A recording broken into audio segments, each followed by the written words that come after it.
নিয়মিত নিরাপদ ও পর্যাপ্ত পানীয় জলের দাবিতে এবার সরব সারা ভারত গণতান্ত্রিক নারী সমিতি।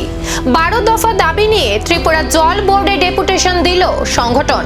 সোমবার পূর্ব আগরতলা অঞ্চল কমিটির উদ্যোগে কলেজ টিলাস্থ ত্রিপুরা জল বোর্ডের সহকারী প্রকৌশলীর কাছে স্মারকলিপি জমা দেওয়া হয়।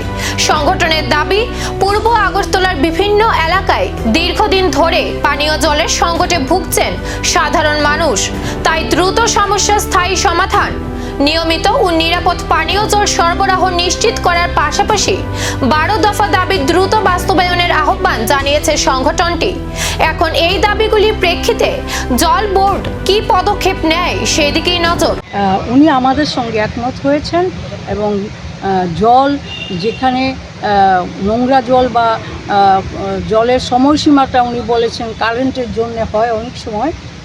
তো আমরা বলেছি যে জীবাণু কে মুক্ত করবার জন্যে ব্লিচিং পাউডার অলরেডি ছড়াতে এখন বৃষ্টিও হচ্ছে বিভিন্ন জায়গায়, কাজেই জলবাহিত রোগের হাত থেকে মানুষকে যাতে বাঁচানো যায় এবং মানুষ এই যে জল যে জীবন, কারণ আগরতলা শহরতলি এটা সমস্ত জায়গা, এখানে পুকুর টুকুরের কিন্তু নেই। তো যদি এই জল সাপ্লাই জলটা না আসে মানুষ ভীষণ সমস্যায় পড়ছেন। এখানকার মানুষ দারুণভাবে 12 দফা দাবির প্রেক্ষিতে কি পদক্ষেপ নেবে জল বোর্ড? পূর্ব আগরতলার পানীয় জলের সমস্যা কবে মিটবে এখন সেদিকেই নজর।